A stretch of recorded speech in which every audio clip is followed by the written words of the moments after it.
Hello friends, இது நான் உங்கள் செய்ய இந்த வீடியோவில் நம்ம எதை பற்றி பார்க்க போகிறோம் அப்படின்னா பணத்தின் செயல்பாடு. ஸோ இதுதான் நம்ம பார்க்க போகிறோம். அப்புறமா பணமளிப்பு, இந்த ரெண்டு கான்செப்டை பற்றி ஒரு 2 பேஜ் நோட்ஸு தமிழ் அண்ட் இங்கிலீஷில் கீழே டிஸ்கிரிப்ஷனில் பிடிஎஃப் லிங்க் கொடுக்குறேன். இல்லை ஓவராலாக என்னென்ன கவர் பண்ணணும், எக்ஸாம்பிள் என்னென்ன கேட்குறதுக்கான சான்ஸ் இருக்கோ அதை நான் எக்ஸ்பிளைன் பண்ணுறேன். வீடியோ ஸ்கிப் பண்ணாமல் கடைசி வரைக்கும் பாருங்கள். வாங்க வீடியோக்குள்ளே போகலாம். ஸோ ஃபஸ்ட்டு பணத்தோட முதல் நிலை பணிகள் என்ன, இரண்டாம் நிலை பணிகள் என்ன, துணை பணிகள் என்ன, இதர பணிகள் என்னன்னு கேட்கலாம். எப்படி கேட்கலான்னா, பணத்தின் முதல் நிலை பணிகள் சொல்லிட்டு ஒரு 3 ஆப்ஷன் கொடுத்துட்டு 1 2 3 கொடுத்து இவற்றில் எது முதன்மை பணிகள் 1 2 2 3 1 2 3 அந்த மாதிரி ஆப்ஷன் கேட்கலாம். ஸோ எதுக்கு கீழே எது வரும்னு பார்த்துக்கோங்க. முதன்மை பணி கீழே என்னென்ன வரும்னா பரிவர்த்தனை கருவி, இது வீண் போட்டுக்கோங்க, இதை மட்டும் சேஞ்ச் பண்ணிக்கோங்க, ஸ்பெல்லிங் மிஸ்டேக் ஆகிடுச்சு டைப் பண்ணும்போது. பரிவர்த்தனை கருவி, மதிப்பின் அளவுகோல், இது ரெண்டும் முதன்மை பணிகளாக இருக்குது. இதே இரண்டாம் நிலை பணிகள் இல்லை செயல்பாடுகள்னு பார்த்திங்கன்னா மதிப்பு நிலைக்கலன், அதுக்கு வேல்யூ இருக்கும். பணம் வருங்கால செலுத்துதலுக்கான ஒரு அடிப்படையாக இருக்குது. வாங்கும் திறனை மாற்றுவதற்கான ஒரு கருவியாக இருக்குது. இந்த 3 பார்த்திங்கன்னா இரண்டாம் நிலை. துணை பணிகள் பார்த்திங்கன்னா கடனுக்கான அடிப்படையாக இருக்குது. பணம் தேசிய வருவாய் பங்கீட்டிற்கு உதவுகிறது. இறுதிநிலை பயன்பாடுகளை ஒப்பிடவும் இறுதிநிலை உற்பத்தி திறனை ஒப்பிடவும் பணம் பயன்படுது. மூலதனத்தின் உற்பத்தி திறனை அதிகரிக்கிறது. இது துணைப்பணி.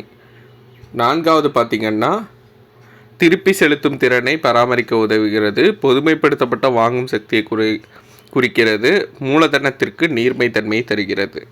இது பிற செயல்பாடுகள். ஸோ இதுதான் கொஷின் கேட்டாங்கன்னா இந்த ஆஸ்பெக்டில் தான் கேட்பாங்க. எதுக்கு கீழே எது வரும் அப்படிங்கிறத இது பண்ண சொல்லி கேட்கலாம். அடுத்து பண அளிப்பு, ரொம்ப ரொம்ப இம்பார்ட்டண்ட்டு. காகித பணத்தாள்கள் ரிசர்வ் வங்கியால் வெளியிடப்படுது. நாணயங்கள் பார்த்திங்கன்னா நிதி அமைச்சகத்தால் வெளியிடப்படுது. இது ரொம்ப ரொம்ப இம்பார்ட்டண்ட்டு. அதே மாதிரி காகித பணங்களை அதிகாரம் பெற்ற சட்டப்பூர்வ செலவாணி அப்படின்னு சொல்லுவாங்க. லீகல் டெண்டர் அப்படின்னு சொல்லுவாங்க. ஸோ இந்த டேர்ம்ஸ் பார்த்து வச்சுக்கோங்க. இதுவும் கேட்கலாம் ஒரு ஆப்ஷனாக வச்சு. 4 வகை அளவீடுகள் இருக்குது. M1 M2 M3 M4. பொதுவாகவே பணம் என்னென்ன வகையில் இருக்கோ எல்லார்கிட்டையும் கேஷாகவும் காயின்ஸாகவும் இருக்கும். அது ஒன்று. 2வது பேங்க்கில் டெபாசிட் பண்ணி வச்சுருப்போம். ஃபிக்ஸ்டு டெபாசிட்டாக இருக்கலாம், இல்லை நார்மல் சேவிங் டெபாசிட்டாக இருக்கலாம் பேங்க்கில் உள்ளது. 3வது போஸ்ட் ஆஃபீஸில் உள்ளது. ஸோ இந்த 3 தான் நார்மலாக பணம் நம்மள்கிட்ட புழங்கக்கூடியது. ஒன்று நம்ம கையில் இருக்கலாம், இல்லை டெபாசிட்டாக இருக்கலாம். M1ன்னு பார்த்திங்கன்னா புழக்கத்தில் இருக்கக்கூடியது காகித பணம், நாணயங்கள். ஸோ இந்த பணங்கள் இருக்கக்கூடியது. அதே மாதிரி வைப்பு தொகைகள், கேட்பு வைப்பு தொகை அப்படின்னா டைம் டெபாசிட்டு, டிமாண்ட் டெபாசிட். அதாவது நம்ம சேவிங்ஸ் பேங்க்கில் இருக்கிறோம்ல, அந்த டெபாசிட்டு நம்ம எப்படினாலும் நம்ம போய் எடுத்துக்கலாம், உடனடியாக அதை எடுத்துக்கலாம். இதே ஃபிக்ஸ்டு டெபாசிட்டுன்னு சொல்லக்கூடியது பார்த்திங்கன்னா உங்களுக்கு நீங்கள் பர்டிகுலர் வருஷம் வரைக்கும் வெயிட் பண்ணணும். அதை நம்மள்கிட்ட அந்த காசு நம்மளோடதாக இருந்தாலும் அதை எடுக்க முடியாது. ஆனால் சேவிங் டெபாசிட்டில் உள்ளதை நம்ம குயிக்காக போய் இப்போ நம்மளுக்கு இன்றைக்கி அர்ஜென்ட்டாக தேவைனாலும் போய் எடுத்துக்கலாம். அப்போ நம்ம கையில் இருக்கிற மாதிரி தான் கிட்டத்தட்ட அது. ஸோ இது எல்லாமே சேர்ந்தது M1. M2 அப்படிங்கிறது பார்த்திங்கன்னா M1 கூட அஞ்சலக சேமிப்பு இருக்கக்கூடிய சேமிப்பு வைப்பு தொகையில் இருக்கக்கூடியது M2ன்னு சொல்லுவாங்க. M3 அப்படின்னா M1 புக்கில் M2ன்னு கொடுத்துருப்பா, அது தப்பு. M1 தான் வரும். M3யோட இது ஸ்டார்ட் எப்படி ஆகும்னா M1லேருந்து தான் ஸ்டார்ட் ஆகும். அது கூடயும் வணிக வங்கிகளில் உள்ள கால வைப்பு தொகை. அடுத்து M4 அப்படிங்கிறது அஞ்சலகத்தில் உள்ள மொத்த வைப்பு தொகை. M3 + அஞ்சலகத்தில் உள்ள மொத்த வைப்பு தொகை. ஸோ இந்த 4ஐயும் பார்த்து வச்சுக்கோங்க, ரொம்ப ரொம்ப ரொம்ப இம்பார்ட்டண்ட்டு. குறுகிய படம்னு எதை சொல்லுவாங்கன்னா M1ஐயும் M2ஐயும் சொல்லுவாங்க. M3 M4 பரந்த நிலை படம்னு சொல்லுவாங்க. அடுத்து currency deposit ratio, reserve deposit ratio, cash reserve ratio, statutory liquidity ratio. இதெல்லாம் தமிழோட இங்கிலீஷ் ட்ரான்ஸ்லேஷனு பார்த்துக்கோங்க. சில டைம் மேட்ச் த ஃபாலோயிங்கில் இப்போ அது ஒரு கொஷினாக கேட்குறாங்க. தமிழ் அதோட இங்கிலீஷ் வெர்ஷன். இல்லைன்னா CRRனா என்ன, SLRனா என்னன்னு அதோட ஃபுல் ஃபார்மை கேட்பாங்க டைரெக்டாக. அதில் வேர்டை மாற்றி வச்சுருப்பாங்க. இப்போ ஸ்டாச்சுட்டரி லிக்விடிட்டி ரேஷியோவுக்கு பதிலாக வேறு ஏதாவது வேர்டை இங்கே சேஞ்ச் பண்ணிவிட்டு எது சரியான இணையாக இருக்குது, எது தவறான இணையாக இருக்குது அப்படின்னு சொல்லி கேட்கலாம். ஸோ அதனால் இதோட இந்த வெர்ஷன் பார்த்து வச்சுக்கோங்க, important. Currency deposit ratio CDR, பொதுமக்கள் கையில் வைத்திருக்கும் பணத்திற்கும் வங்கியில் வைப்பில் வைத்திருக்கும் பணத்துக்கும் உள்ள விகிதம். இருப்பு வைப்பு விகிதம் ரிசர்வ் டெபாசிட் ரேஷியோ அப்படிங்கிறது வங்கிகள் வந்து வைக்கக்கூடிய இருப்பு, ஆர்பிஐயில் அவங்க வச்சுருப்பாங்க அந்த இதுக்கும் மொத்த டெபாசிட்டுக்கும் உள்ள டிஃப்ரென்ஸு. ரொக்க இருப்பு விகிதம் அப்படிங்கிறது வந்து வங்கிகள் ஆர்பிஐயில் வைத்திருக்க வேண்டிய குறைந்தபட்ச வைப்புத்தொகை, மினிமமாக இவ்வளோ டெபாசிட் வச்சுருக்கணும் அப்படின்னு சொல்லிட்டு வங்கிகளுக்கு ஒரு ரூல் இருக்கும். ஸோ அதுதான் வந்து cash reserve ratio. Statutory liquidity ரேஷியோன்னா சட்டப்பூர்வ பணப்புழக்க விகிதம். இது வந்து வணிக வங்கிகள் வந்து நீர்மை சொத்துக்களாக ஒரு குறிப்பிட்ட இதை வந்து சேஃப்டிக்காக வச்சுருக்கணும். ஸோ அதுதான் சட்டப்பூர்வ பணப்புழக்க விகிதம்.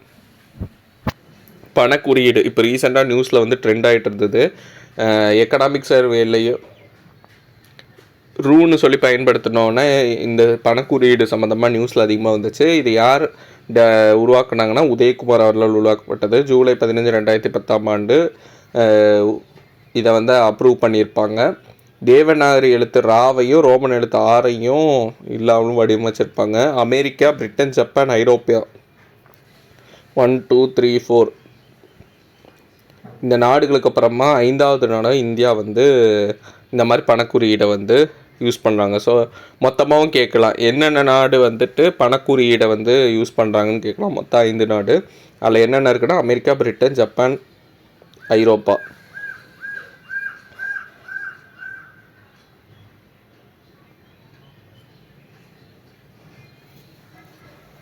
ஓகே, இதுதான் ஓவராலாக நீங்கள் பார்க்க வேண்டியது. இதே இங்கிலீஷ் வெர்ஷன் பார்த்தீங்கன்னா 2 கான்செப்ட் இந்த ஓவராலாக இந்த PDF கொடுத்துருப்போம். ஒன்று ஃபங்க்ஷன் ஆஃப் மணி, இன்னொன்று மணி சப்ளை.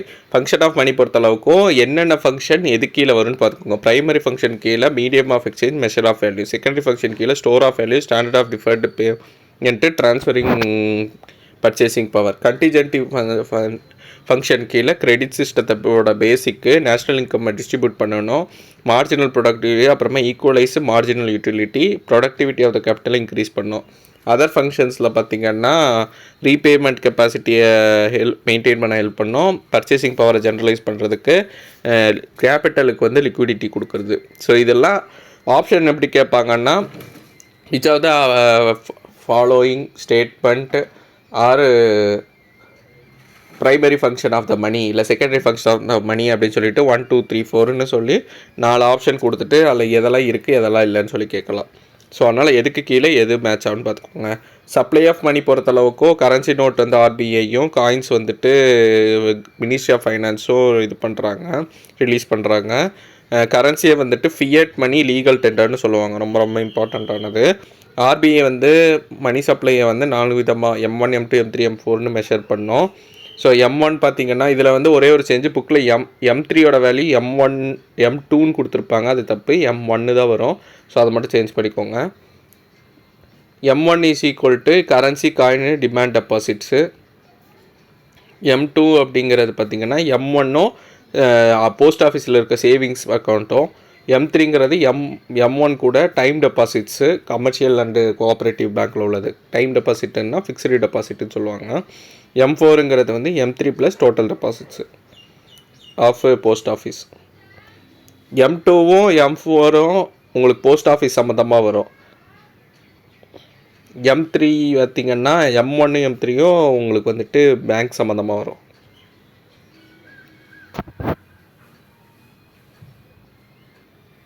M1 M2 நேரோ மணி, M3 M4 வந்து ப்ராட் மணின்னு சொல்லுவாங்க. அடுத்து இந்த கான்செப்ட் வந்து ஃபுல் ஃபார்ம் கேட்கலாம். சிடிஆர்னா என்ன, கரன்சி டெபாசிட் ரேஷியோ, ஆர்டிஆர்னா என்ன, ரிசர்வ் டெபாசிட் ரேஷியோ, சிஆர்ஆர்னா கேஷ் ரிசர்வ் ரேஷியோ, எஸ்எல்ஆர்னா ஸ்டாட்டுட்டரி லிக்விடிட்டி ரேஷியோன்னு ஃபுல் ஃபார்ம் வச்சு மேட்ச் த ஃபாலோயிங்கில் கேட்கலாம். இல்லைன்னா இதோட கான்செப்ட் கொடுத்துட்டு இதோட டெஃபினிஷனை கொடுத்துட்டு இது என்னன்னு கேட்கலாம். இல்லை சிடிஆர்னா என்னன்னு சொல்லி 4 டெஃபினிஷன், இந்த 4த்துக்குமான டெஃபினிஷனை கொடுத்துட்டு இது எது மேட்ச் ஆகுதுன்னு சொல்லி கேட்கலாம். சிடிஆருங்கிறது வந்து ரேஷியோ, மொத்தம் 2 ரேஷியோன்னு சொல்லுவாங்கள்ல. மணி ஹெல்டு பை பப்ளிக்கு, மொத்த பணம் பப்ளிக்கிட்ட எவ்வளோ இருக்கோ அதை வந்து எதால் டிவைட் பண்ணணுன்னா பேங்க் டெபாசிட்ஸில் எவ்வளோ இருக்கோ அதோட டிவைட் பண்ணால் currency deposit ratio. Reserve deposit ரேஷியோங்கிறது வந்துட்டு மொத்தமாக இருக்கிற டெபாசிட்டில் எவ்வளோ பணம் வந்து ரிசர்வ்டாக இருக்குது, அதாவது பேங்க் வந்து ஆர்பிஐயில் வால்ட்டு கேஷாக வச்சுருக்குது, அப்புறமா டெபாசிட்ஸாக ஆர்பிஐயில் வச்சுருக்குது. கேஷ் ரிசர்வ் ரேஷியோங்கிறது வந்துட்டு பேங்க் வந்து மொத்த டெபாசிட்டில் பேங்க் வந்து ஆர்பிஐயில் ஒரு குறிப்பிட்ட அமௌண்ட்டை வந்துட்டு டெபாசிட் பண்ணி வச்சுருப்பாங்க. அதுதான் கேஷ் ரிசர்வ் ரேஷியோ.